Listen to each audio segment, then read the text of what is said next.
এটা কোন মসজিদ একটু কয়া দেন তো? মসজিদে কেবলাতাইন। কয়া দেন হিস্ট্রিটা একটু কোন। এটা এখন স্টুডি করব একটু কোন একটু কয়া দেন। এটা একদম 16 এবং 17 মাস এখানে হুজুর সাল্লাল্লাহু আলাইহি ওয়াসাল্লাম কেবলা দিকে মসজিদে বাইতুল মুকাদ্দাস থেকে নামাজ পড়েছিলেন। হুজুর সাল্লাল্লাহু আলাইহি ওয়াসাল্লামের দিনের মধ্যে ইচ্ছা আসলো যে ইচ্ছা আসলো যে কেবলা মসজিদে ফিলিস্তিন ছেড়ে অর্থাৎ বাইতুল মুকাদ্দাস ছেড়ে কেবলা দিকে নামাজ পড়বে।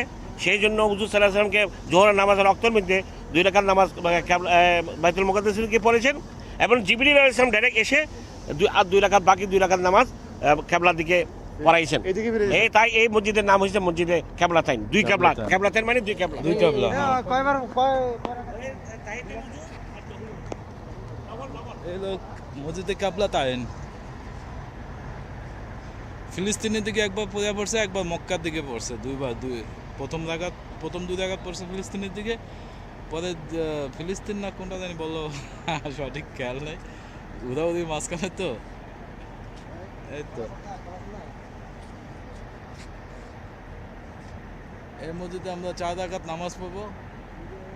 4 রাকাত নামাজ পড়ে যাবো একদিন ইনশাল্লাহ। ভালোই নামাজ কালাম পড়তেছি।